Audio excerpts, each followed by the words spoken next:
berdiri menghadap tatamu Bapa.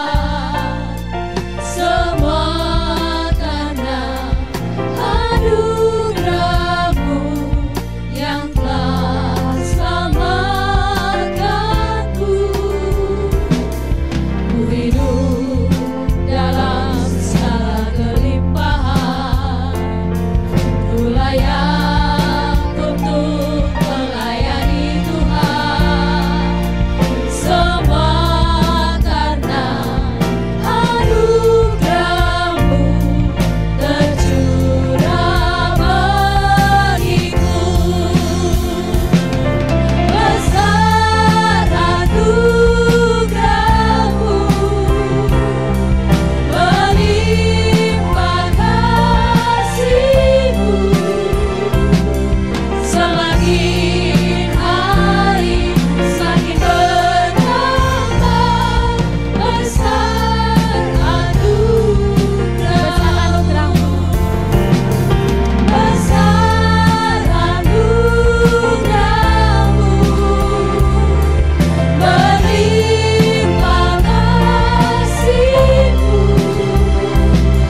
Semakin hari semakin bertambah besar anugerah-Mu. Semakin hari semakin bertambah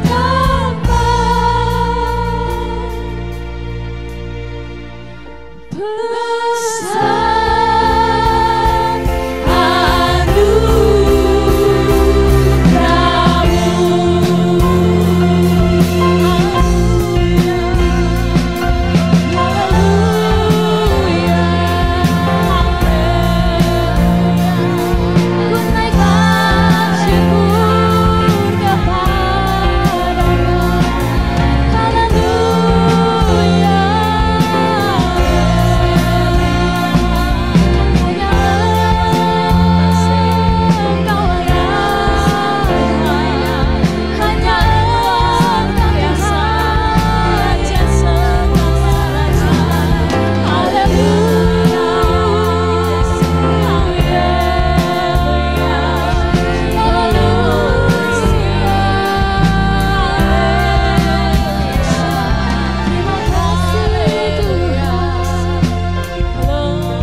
I want to sing you, Lord, because you are great. Thank you, Lord.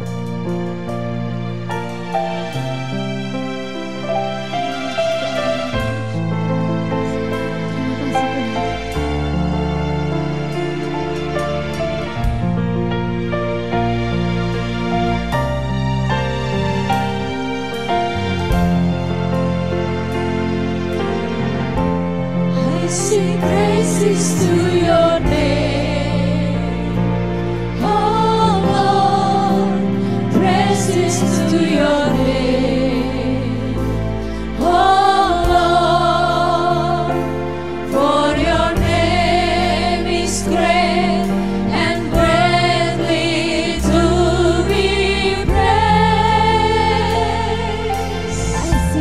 I sing praises to your name, oh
Terima kasih Tuhan untuk kebesaran nama-Mu. Biarlah kami memuji-muji Engkau Tuhan, karena Engkau sungguh Allah kami yang hebat. Engkau sungguh Allah kami yang dahsyat. Terima kasih Tuhan. Haleluya, amin. Shalom jemaat Tuhan yang ada di rumah. Mari kita semua memuji nama Tuhan, karena Dia Allah yang hebat, Dia Allah yang kuat, Dia Allah yang dahsyat. Berkuasa di bumi di surga, bertahta dalam kemuliaan.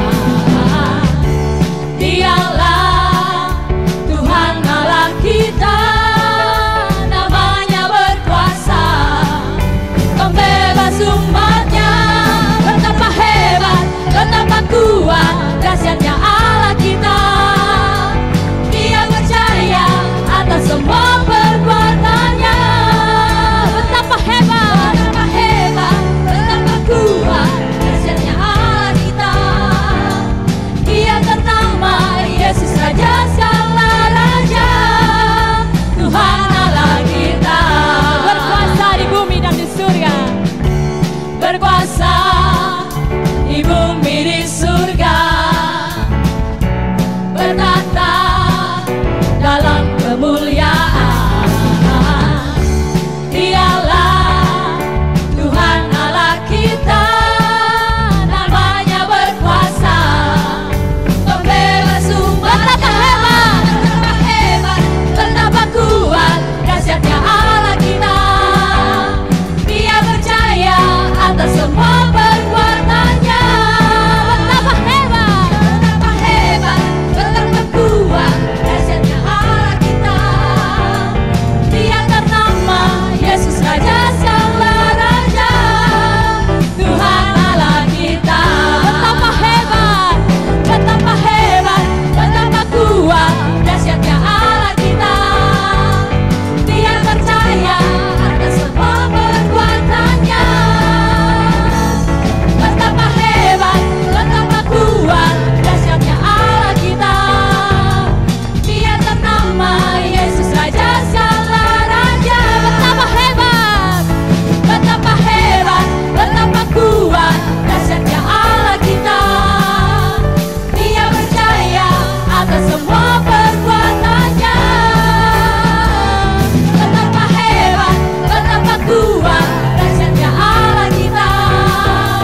Dia ternama Yesus Raja segala raja, Tuhan Allah kita. Tuhan Allah kita,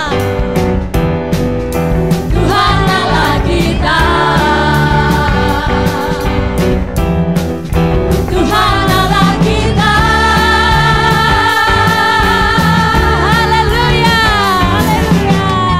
Mari kita terus bertepuk tangan untuk Tuhan kita. Haleluya. Mari kita angkat tangan kita dan katakan, Yesusku sungguh dahsyat.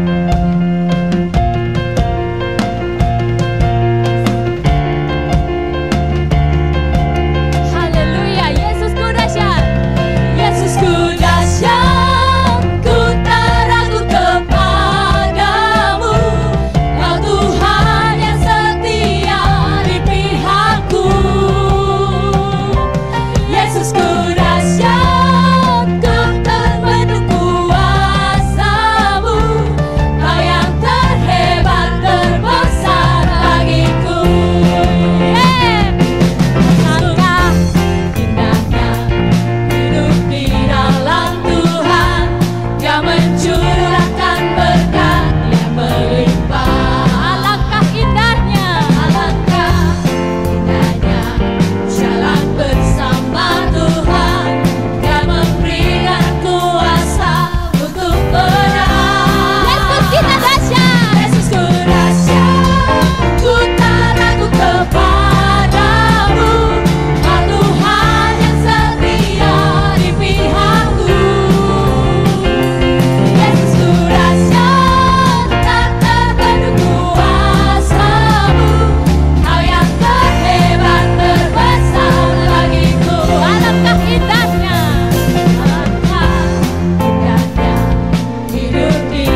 above name.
Terima kasih untuk kehadiran-Mu.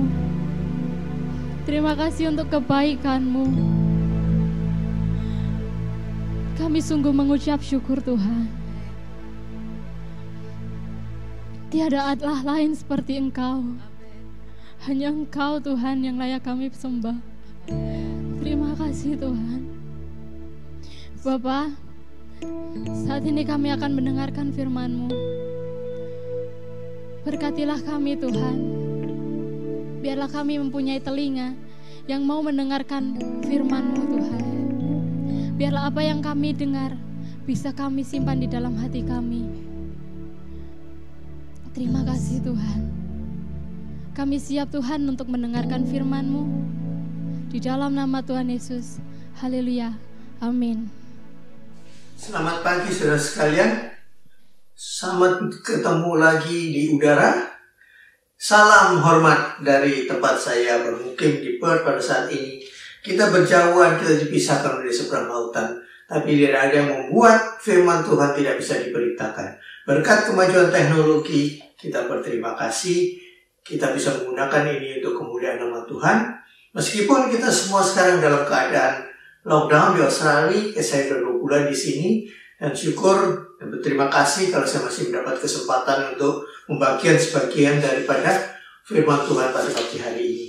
Sesuai dengan materi yang telah saya siapkan, saya ingin saudara sekalian untuk membuka buku Alkitab kita di dalam 2 Timotius 3.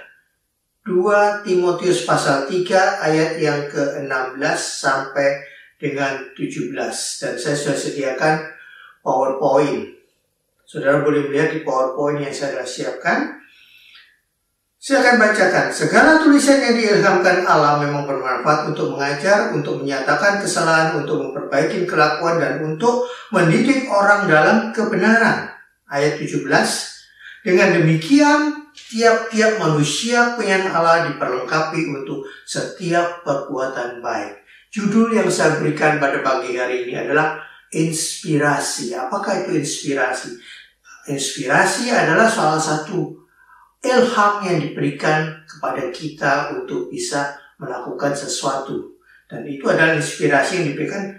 Kalau Paulus menulis kepada Timotius, dia mengatakan bahwa segala tulisan diilhamkan Allah, yaitu firman Allah, merupakan ilham yang khusus untuk menyatakan kesalahan, memperbaiki kelakuan, dan untuk mendidik orang dalam kebenaran dalam firman. Itu adalah suatu inspirasi, adalah ilham dari firman Allah. Nah, kemudian kita melihat apa sih yang namanya inspirasi itu. Kalau kita melihat lagi di dalam Kamus Bahasa Indonesia, Kamus Lengkap Bahasa Indonesia ditujukan, yang disebut inspirasi adalah petunjuk Tuhan yang timbul dari hati. Contohnya seperti waktu ibu daripada Musa, dia mendapat ilham daripada Tuhan untuk mendapat suatu pola bentuk hikmat yang dia bisa membuat suatu keranjang di mana kemudian bayi Musa ini dihanyutkan di sungai, kan begitu. Itu adalah suatu bentuk inspirasi, ilham, dan itu datangnya dari Allah supaya menunjukkan suatu bentuk yang Tuhan ingin dilakukan oleh ibu Musa. Itu yang kita lihat di dalam Perjanjian Lama. Tapi sebetulnya kita kalau melihat apakah sih menjadi inspirasi, kita sering benar, oh iya kita punya inspirasi. Inspirasi dari apa? Kita kadang-kadang kalau kita dididik dengan ilmu pengetahuan, kadang-kadang apa yang kita pelajari, kita tanamkan di dalam benak kita. Pada saat diperlukan kemudian muncul, itu kita bilang inspirasi. Tetapi alangkah baiknya kalau inspirasi itu datangnya adanya dari firman Allah. Kita orang yang percaya dibekali untuk menerima inspirasi berdasarkan firman Allah. Kemudian kita mendengar kata lagi antara inspirasi dan aspirasi. Apakah yang menjadi perbedaan antara inspirasi dan aspirasi? Kita seringkali mendengar aspirasi daripada orang banyak. Nah, kita kembali lagi melihat di dalam kamus. Apa yang disebut aspirasi? Aspirasi adalah merupakan harapan dan tujuan untuk keberhasilan pada masa yang akan datang. Jadi kalau kita punya inspirasi, contohnya garis-garis besar haluan negara pada hakikatnya adalah suatu aspirasi berbangsa. Apa yang diharapkan akan terjadi pada yang akan datang. Nah, kita sebagai anak Tuhan, haruskah kita memiliki aspirasi? Ya, kita harus mempunyai harapan. Apa dasarnya kita harus memperoleh aspirasi? Kita melihat di dalam Galatia 6 ayat 4. Surat Galatia 6 pasal 6 ayat yang keempat. Saya akan bacakan. Saudara boleh lihat di Alkitab saudara masing-masing. Saya akan bacakan.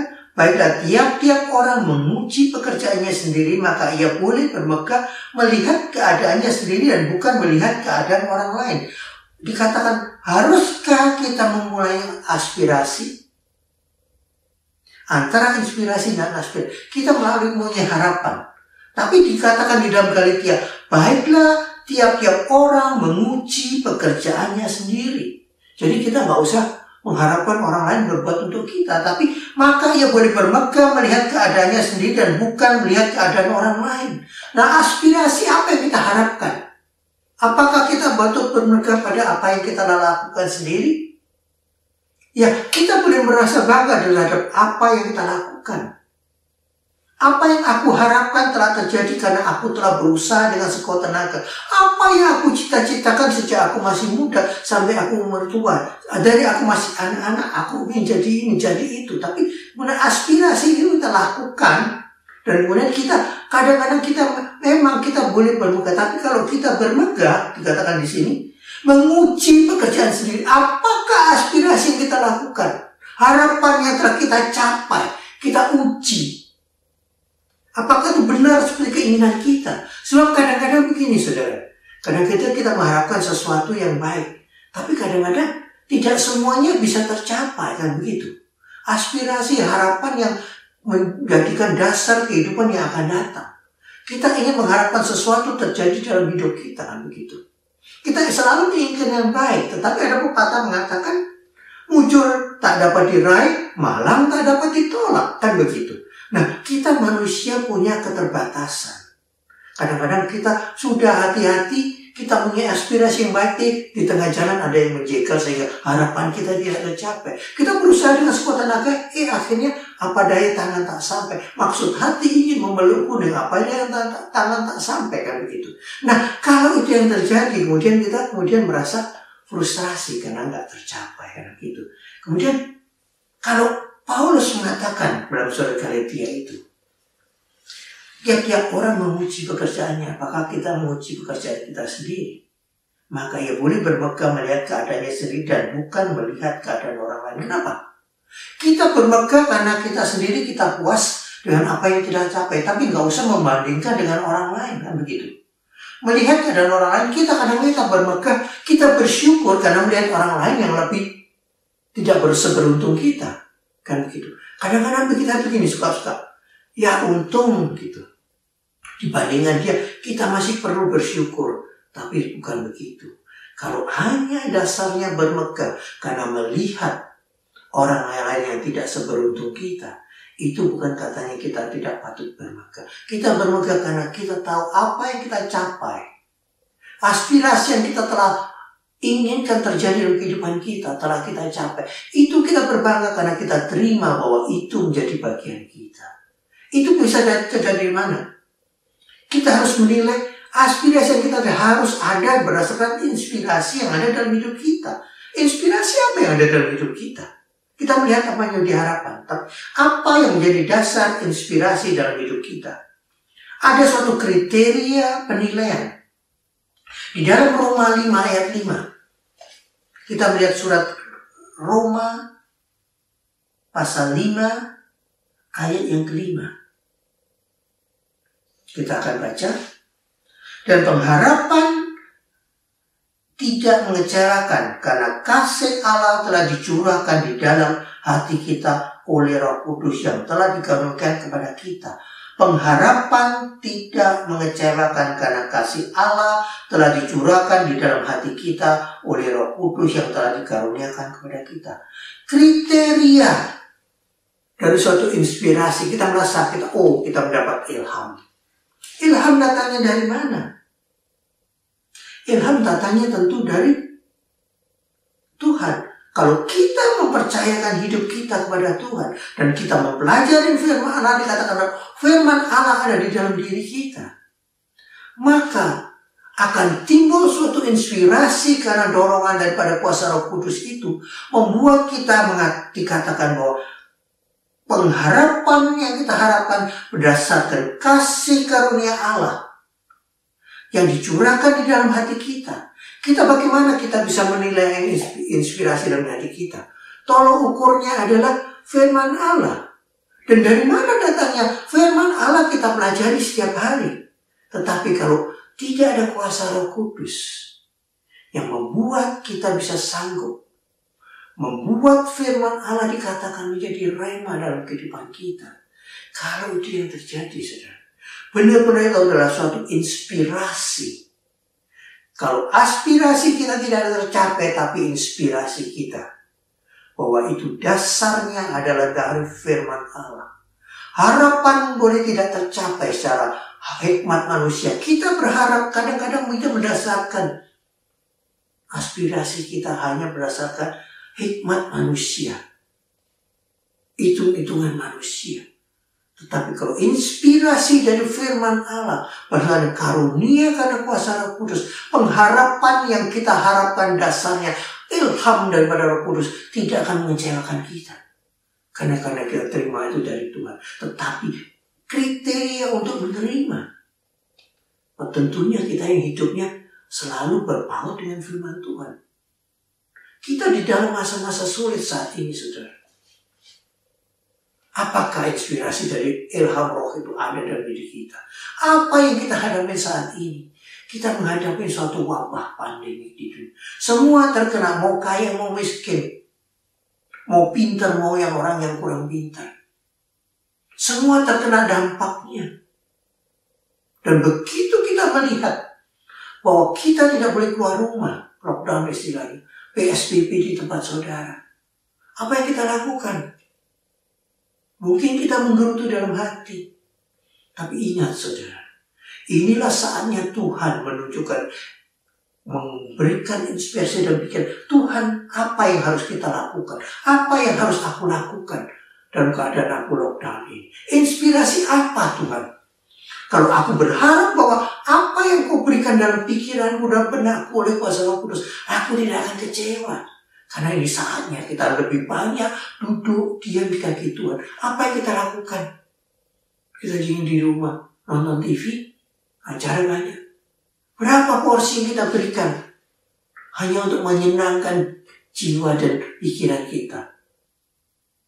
Tapi berapa waktu porsi yang kita berikan untuk menghias jiwa kita dengan firman Allah, dengan kebenaran Allah.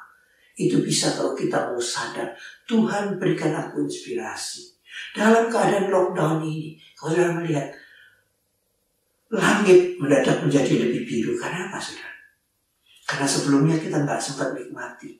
Dan kedua juga, karena tidak ada CO2 yang dibakar. Kemudian ada pembakaran lagi, perusahaan berhenti, industri menjadi berhenti, tidak terjadi polusi, kendaraan yang jalan berkurang juga di Australia. Mendadak tidak ada polusi di udara. Sungai-sungai tidak tercemar lagi karena tidak ada limbah industri yang dibuang. Ikan-ikan menjadi hidup. Nah, kalau sudah dihubungkan ini, inilah waktu sabat yang Tuhan inginkan. Sabat terhadap udara, sabat terhadap bumi, sabat terhadap air.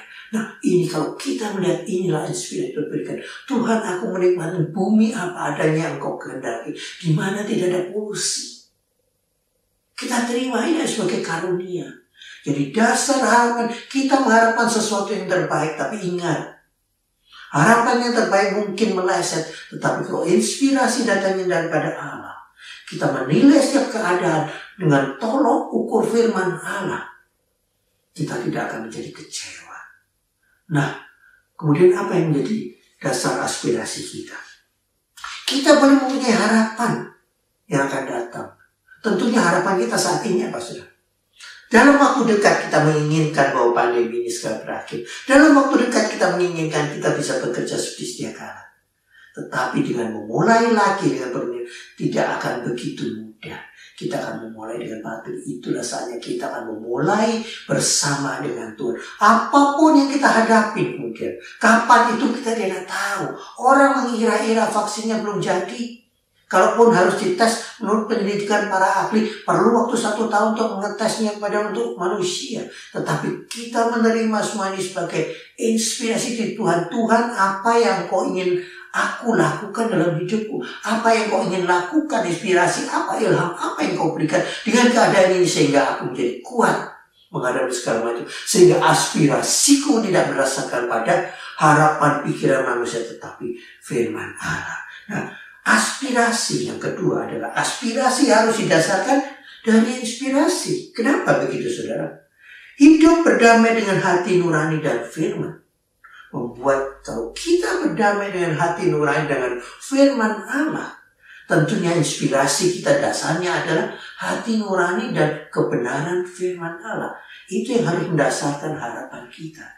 Kita lihat di dalam kitab surat Ibrani pasal yang ke-10.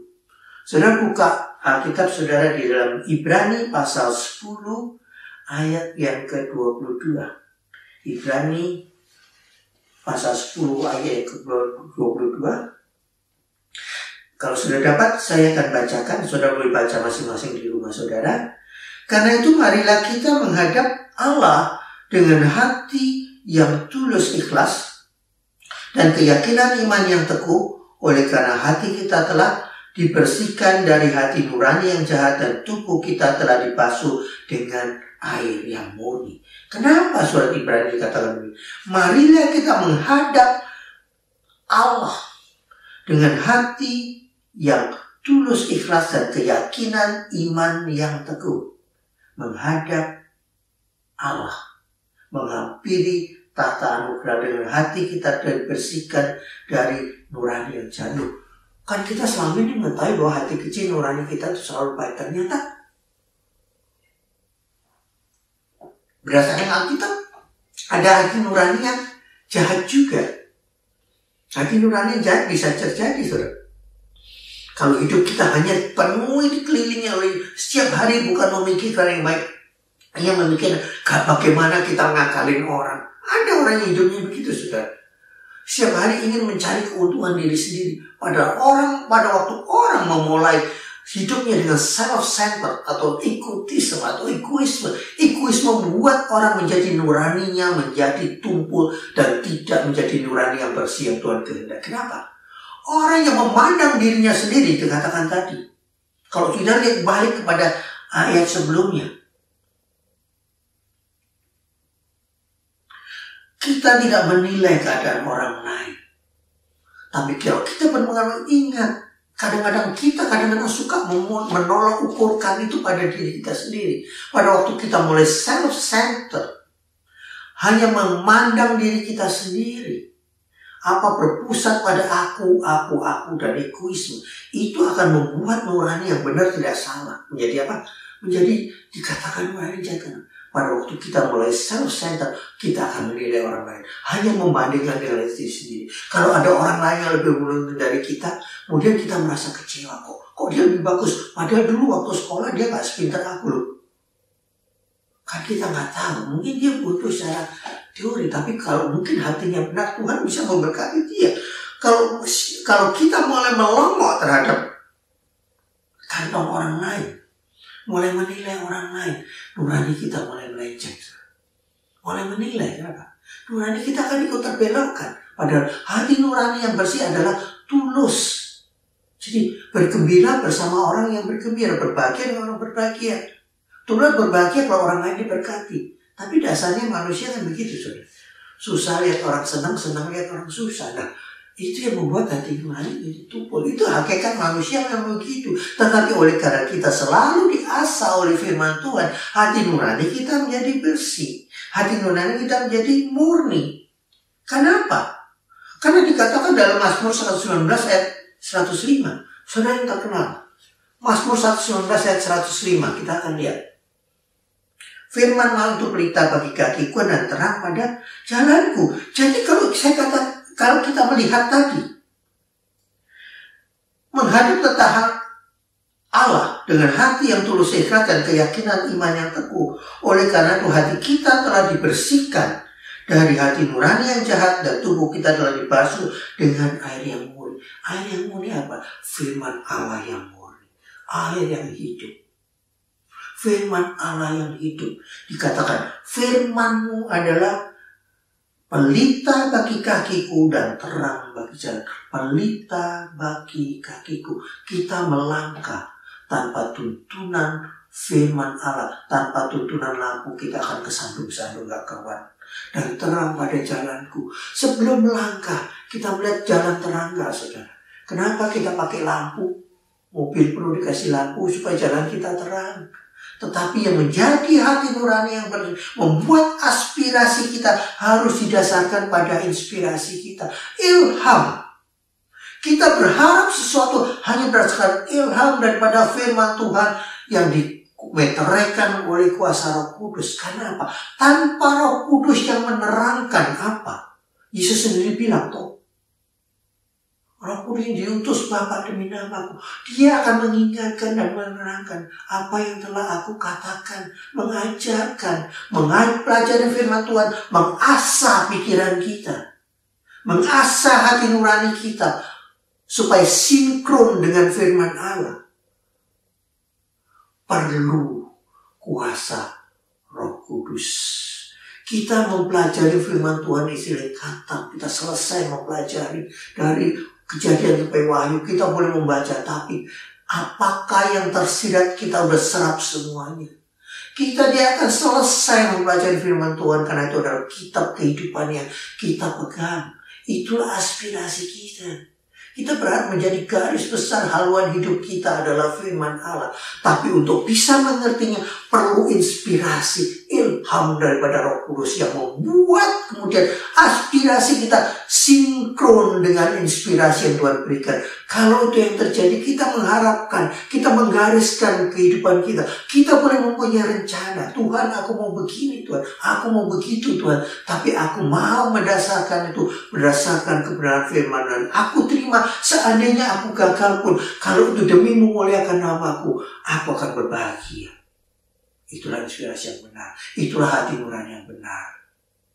Perlukah kita untuk membuat aspirasi kita perlu punya ambisi, saudara? Orang hidup perlu ada ambisi. Kalau kita nggak ada ambisi, kita nggak hidup tuh. Kalau kita nggak punya harapan juga kita nggak hidup. Orang yang sudah putus harapan pasti bosan hidup, kan begitu? Selama kita hidup, kita punya harapan dan kita punya aspirasi. Tetapi haraplah aspirasi kita, harapan kita didasarkan pada inspirasi karena terang cahaya daripada firman Tuhan. Untuk itu kita perlu melihat bahwa inspirasi yang benar adalah dari firman Allah sendiri. Itu dikatakan di dalam, kembali kepada surat 2 Timotius 3 ayat yang 16, ayat pokok kita. Inspirasi harus datang dari firman Tuhan. Dikatakan demikian. Segala tulisan yang diilhamkan Allah memang bermanfaat untuk mengajar, untuk menyatakan kesalahan, untuk memperbaiki kelakuan, dan untuk mendidik orang dalam kebenaran. Nah, dikatakan inspirasi harus dari firman Tuhan. Kan dikatakan tulisan diilhamkan Allah memang bermanfaat untuk mengajar, untuk menyatakan kesalahan, untuk memperbaiki kelakuan, dan untuk mendidik orang dalam kebenaran. Mendidik orang dalam kebenaran adalah firman Allah. Jadi firman Allah adalah merupakan inspirasi dalam hidup kita. 3 hal yang saya bicarakan, 3 subtema yang saya berikan tadi, yang kita bicarakan. Dalam inspirasi kita harus mengerti apakah beda aspirasi kehidupan dan inspirasi kehidupan. Yang kedua adalah aspirasi harus didasarkan pada inspirasi, dan inspirasi dasarnya adalah firman Allah, firman Tuhan sendiri. Jadi jelas, saudara, harapan kita, apa yang kita harapkan, rencana masa depan, harus diinspirasi oleh firman. Kalau kita merancangkan sesuatu, dikatakan kita merancangkan segala jalan hidup kita, tapi Tuhan mengatur langkah kita. Seringkali kita melangkah salah, tapi kalau kita hanya bersandar pada firman, sebelum melangkah kita nanya. Seperti waktu Musa di padang gurun. Sebelum berangkat, dia menunggu ilham daripada Allah. Boleh jalan apa enggak? Kalau dia melangkah sendiri, dia nyasar tuh, saudara. Tiang awan dan tiang api tidak beranjak. Itulah Tuhan memberikan tanda. Nah, kita, apa yang jadi tiang awan dan tiang api buat hidup kita? Tolong ukurnya adalah firman Allah. Tuhan tidak memberikan tiang awan tiang api lagi, tapi Tuhan memberikan firman-Nya melalui kuasa Roh Kudus yang menerangkan. Setiap kita membaca Alkitab, timbul inspirasi karena kuasa Roh Kudus. Kalau kita membacanya dengan suatu tujuan, dengan suatu iman bahwa ini firman Allah, aku perlu kuasa Roh Kudus untuk menerangi. Saya akan tutup satu rangkuman dengan satu kalimat. Dengan hikmat Roh Kudus, maka inspirasi yang berlandaskan firman Tuhan akan menjadi aspirasi bagi orang lain. Kenapa, saudara? Kalau kita mendasarkan hidup kita berdasarkan inspirasi firman Allah, karena meterai kuasa Roh Kudus itu lagi, kita, apa yang kita lakukan, apa yang kita katakan, menjadi aspirasi buat orang lain. Artinya apa? Dengan kita melangkah di dalam dunia, menularkan apa kehidupan kita, kita bersaksi dengan pola pikir, pola hidup kita. Orang melihat ada aspirasi tersendiri dari orang ini.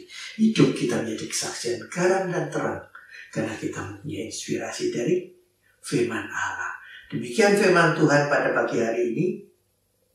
Terima kasih untuk kesempatan. Semoga firman Tuhan ini boleh menjadi berkat buat kita semua. Tuhan memberkati.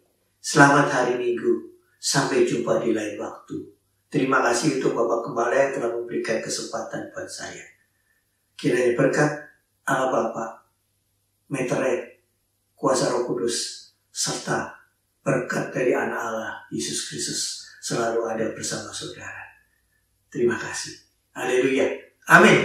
Tuhan memberkati.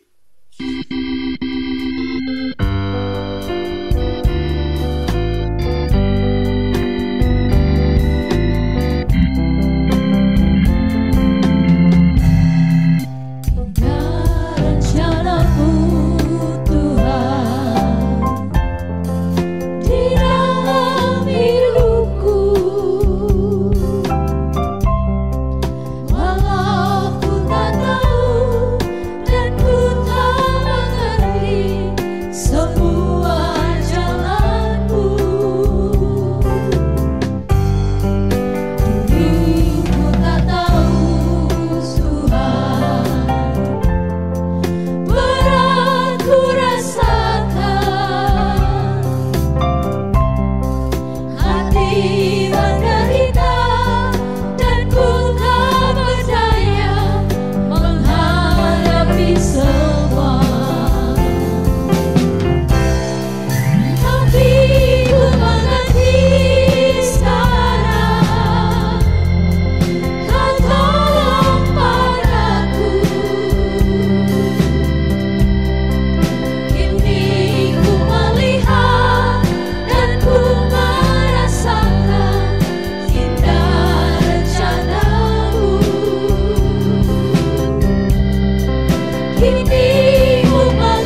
Saatnya kita masuk di dalam doa syafaat.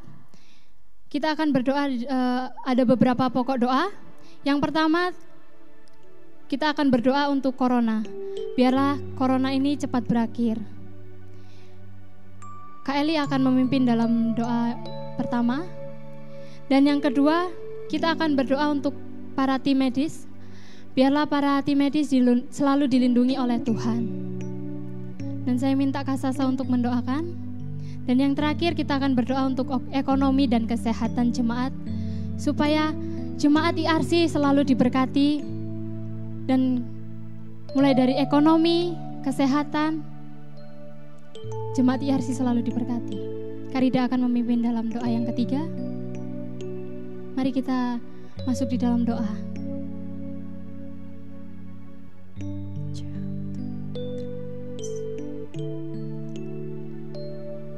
Bapa, terima kasih Tuhan.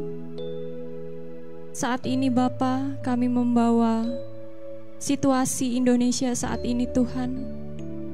Tuhan, Kau melihat pandemi corona Tuhan, yang hari semakin hari Tuhan, entah naik atau bertambah Tuhan, atau berkurang Tuhan. Tuhan, kami percaya segala sesuatu terjadi itu karena Engkau Tuhan. Itu karena Engkau yang merencanakan segala sesuatu Tuhan. Kami percaya juga Tuhan, segala sesuatu terjadi itu karena atas kekuasaan yang daripada-Mu Tuhan. Bapa, saat ini kami mohon Tuhan, biarlah pandemi corona ini bisa segera berakhir Tuhan. Tuhan, kami mohon Tuhan, kami mohon belas kasihan yang daripada-Mu Tuhan, untuk bangsa kami ya Bapa. Tuhan, kami mohon Bapa, biarlah Engkau yang tetap selalu melindungi bangsa kami Tuhan. Tuhan, kami percaya Tuhan, tidak akan lama lagi Tuhan, corona ini akan berakhir. Kami percaya Tuhan. Terima kasih Tuhan Yesus. Kami menyerahkan segala seluruh pandemi ini Tuhan, dalam nama Tuhan Yesus. Haleluya. Amin.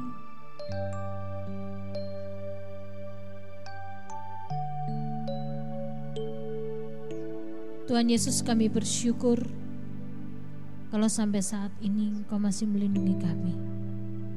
Tuhan, saat ini kami mau membawa setiap tim medis yang bertugas di garda depan untuk membantu para pasien yang ada di rumah sakit. Tuhan, kami mohon kiranya Engkau terus melindungi mereka. Engkau terus Tuhan memberikan kekuatan dan kesehatan yang ekstra bagi mereka. Karena kami percaya Engkaulah Tuhan yang sanggup melindungi mereka. Tuhan, Engkau melihat pengorbanan mereka. Berkati juga dan lindungilah setiap keluarga mereka. Keluarga yang mungkin tidak bisa mereka temui setiap hari, tetapi kami percaya Tuhan, kalau mereka mau berkorban, Engkau akan melihat setiap pengorbanan mereka. Dan kami percaya perlindungan Tuhan juga akan nyata bagi setiap keluarga mereka. Maka di dalam nama Tuhan Yesus, kami memohon, biarlah berkat dan penyertaan serta perlindungan Tuhan boleh Tuhan curahkan bagi setiap tim medis yang bertugas dimanapun, di rumah sakit manapun, di dalam nama Tuhan Yesus. Haleluya, amin. Bapa, kami membawa perekonomian bangsa ini ke dalam tangan-Mu. Sungguh Tuhan, hanya daripadamu pertolongan kami Tuhan.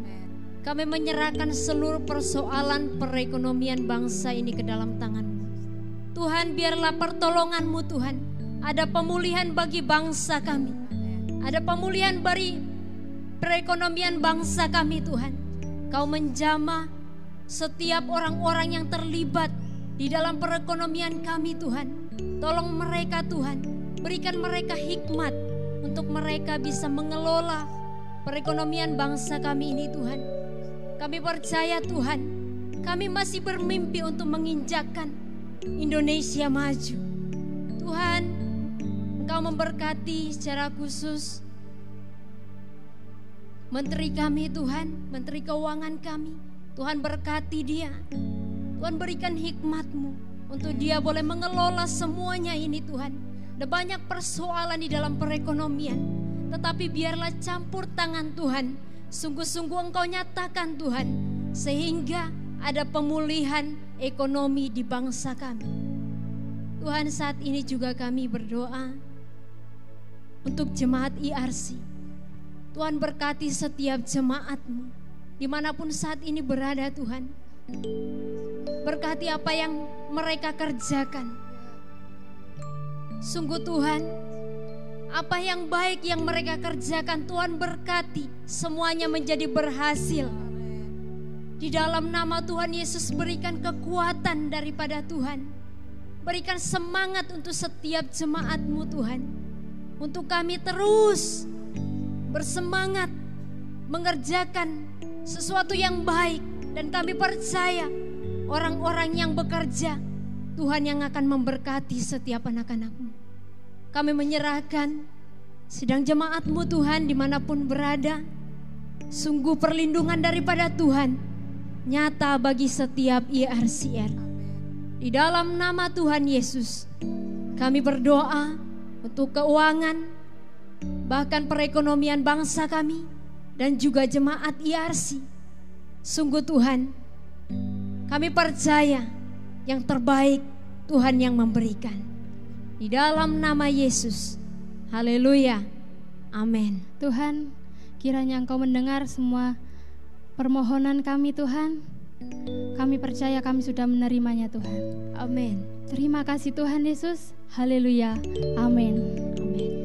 Saya undang untuk Bapak Ibu yang berulang tahun seminggu ini bisa bangkit berdiri di rumah masing-masing.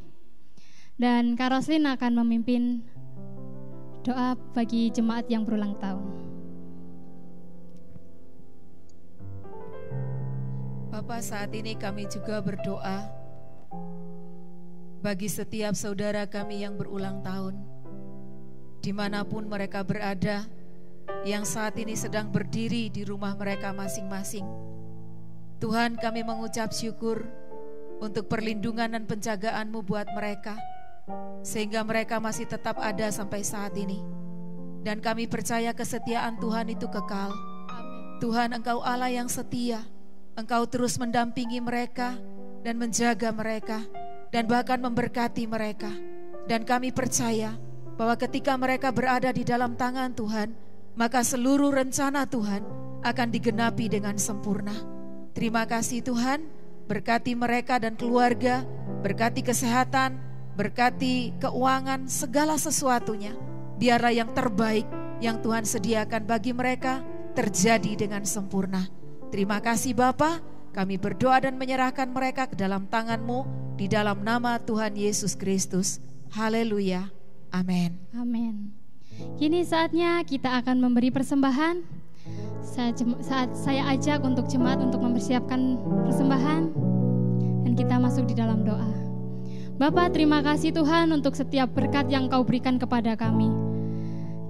Terima kasih Tuhan, Kau masih mencukupkan kami hingga saat ini. Bapa, saat ini kami akan memberikan persembahan. Kiranya persembahan kami bisa menyukakan hati Engkau Tuhan. Terima kasih Tuhan Yesus. Haleluya. Amin.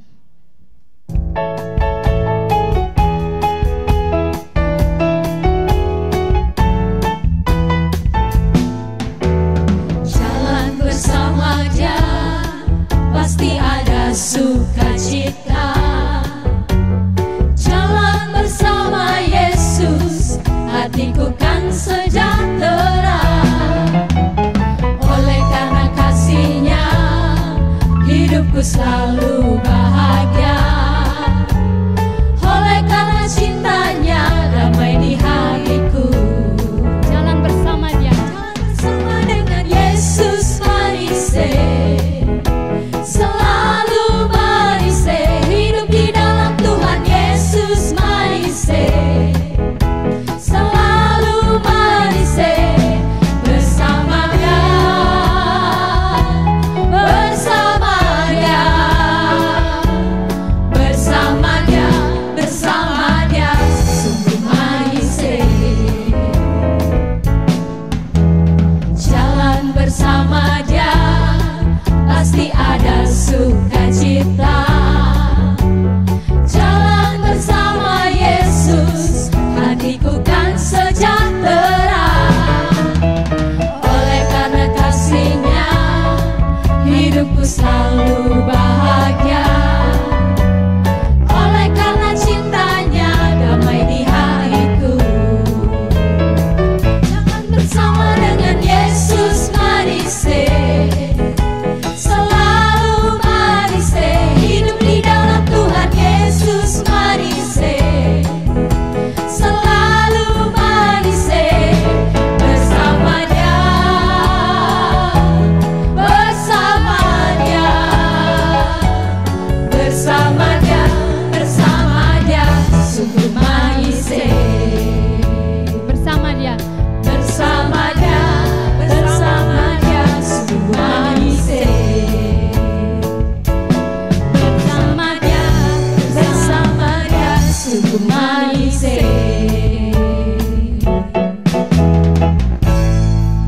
Kini kita masuk dalam pengumuman.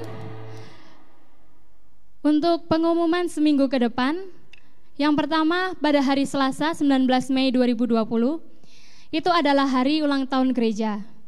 Dan kita semua itu berulang tahun loh. Kita akan merayakan bersama-sama dalam doa malam pukul 19.00 atau jam 7 malam. Dimohon agar semua jemaat bisa ikut dalam doa malam. Dan untuk pengumuman yang kedua, pada hari Kamis 21 Mei, kita akan beribadah memperingati kenaikan Tuhan Yesus ke surga.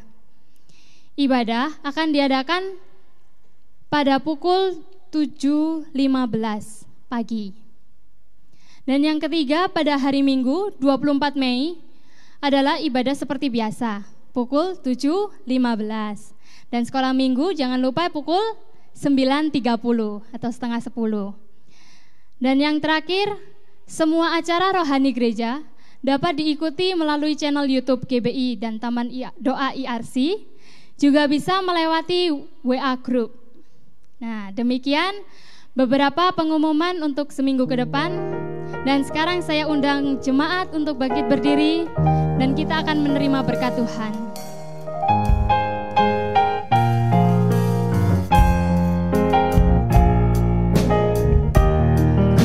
bersyukur padamu Tuhan, sebab kasih setiamu di dalam hidupku, anugerahmu besar bagiku di setiap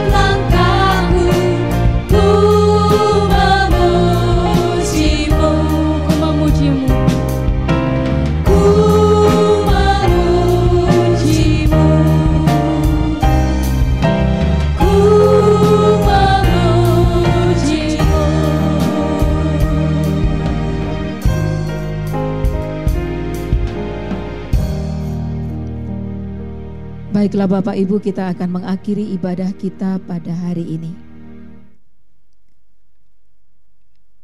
Bapa, terima kasih. Kami mengucap syukur untuk kehadiran-Mu. Kami mengucap syukur untuk setiap berkat yang telah Engkau limpahkan buat kami dalam ibadah pada hari ini. Dan kini tiba saatnya kami akan mengakhiri ibadah ini, maka biarlah kiranya berkat-Mu turun atas semua jemaat-Mu yang ada di rumah-rumah atau yang ada dimanapun juga.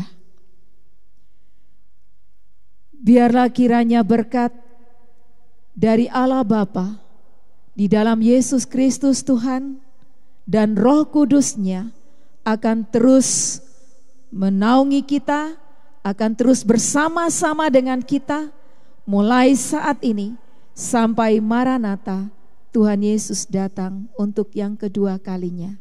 Haleluya. Amin. Air hidup yang kekal. Air hidup yang kekal terus mengalir. Air hidup yang kekal berkelimpahan. Air hidup mengalir kemana-mana.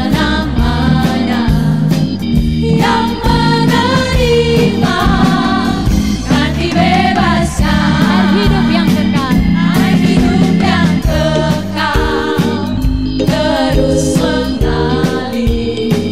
Air hidup yang kekal berkelimpahan. Air hidup mengalir kemana-mana. Yang menerima kan dibebaskan. Yang menerima kan dibebaskan. Yang menerima kan dibebaskan.